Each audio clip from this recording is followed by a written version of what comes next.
Hi guys, இதுதான் எங்களோட யூடியூப்பில் ஃபஸ்ட் வீடியோ. ஸோ அதனால் நாங்கள் வந்து குக்கிங் வீடியோ போடலான்ட்டு ஒரு ஐடியாவில் இருக்கோம். ஸோ வந்து சப்போர்ட் பண்ணுங்கள், சப்ஸ்கிரைப் பண்ணிக்கோங்க. யாரெல்லாம் ஃபஸ்ட்டு பார்க்குறீங்களோ அவங்களுக்குலாம் ரொம்ப தேங்க்ஸ். ஏன்னா ஃபஸ்ட் வீடியோவே உங்களுக்கு ரீச் ஆகிருக்கு அப்படின்னும்போது ரொம்ப ஹாப்பியாக இருக்குது. மட்டன் குடல் வந்து எப்படி செய்யலாம் அப்படின்ட்டு பார்க்கலாம். ஃபஸ்ட்டு வந்து 4 பச்சை மிளகாய் எடுத்துக்கோங்க, ஒரு பெரிய வெங்காயம் இருந்துச்சுன்னா எடுத்துக்கோங்க. அப்புறம் வந்து நீங்கள் வந்து அந்த இஞ்சி பூண்டு பேஸ்ட் வந்து கடையில் வாங்கிக்கிறதுனாலும் வாங்கிக்கலாம், இல்லைனா நீங்கள் அரைக்கிறதுனா கூட அரைச்சிக்கலாம். அப்புறம் 4 தக்காளி எடுத்துக்கோங்க. 4 தக்காளி கட் பண்ணிட்டு இது எல்லாத்தையும் ஓரமாக வச்சுக்கோங்க. 1.5 கிலோக்கு நாங்கள் பண்ணுறோம், அதனால சொல்லிட்டு அந்த 1.5 கிலோ இது குடலை வந்து வாஷ் பண்ணி தனியாக எடுத்து வச்சுட்டு ஒரு பேனு இல்லைனா உங்கள்கிட்ட என்ன பாத்திரம் இருக்கோ அந்த பாத்திரத்தில் கொஞ்சம் எண்ணெய் ஊற்றிக்கோங்க. தேவையான கொஞ்சம் எண்ணெய் ஊற்றிக்கோங்க. அப்புறம் அது காஞ்சதுக்கப்புறம் அந்த மிளகாவும் வெங்காயத்தையும் போட்டு நல்லா வதக்கணும். அதுக்கப்புறம் வந்து நல்லா வதக்கிட்டு அது வந்து அந்த ப்ரௌன் கலரில் ஆகிற வரைக்கும் வதக்கிக்கோங்க. அப்புறம் வந்து அப்புறம் அந்த இஞ்சி பூண்டு பேஸ்ட்டும் அப்புறம் கொஞ்சம் கருவேப்பிலையும் போட்டு நல்லா வதக்கிக்கோங்க. 2 ஸ்பூன் இஞ்சி பூண்டு பேஸ்ட்டு போட்டால் போதும். அதுக்கப்புறம் வந்து அந்த ப்ரௌன் கலரில் வர வரைக்கும் நீங்கள் வதக்கிட்டு அது வந்த அப்புறம் தக்காளி கொஞ்சம் போட்டு உங்களுக்கு தேவையான உப்பு கொஞ்சம் போட்டுக்கலாம்.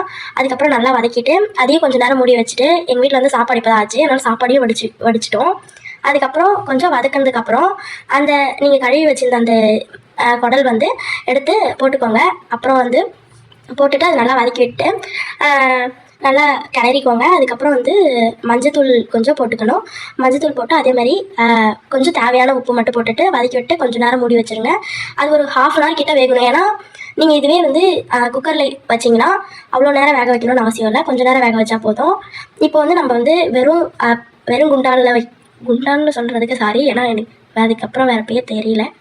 அந்த குண்டானில் வச்சுட்டு செய்கிறதால வந்து நம்ம வந்து கொஞ்சம் டைம் எடுக்கும், கொஞ்சம் சாஃப்டாக வரணும் அப்படின்றதுக்காக.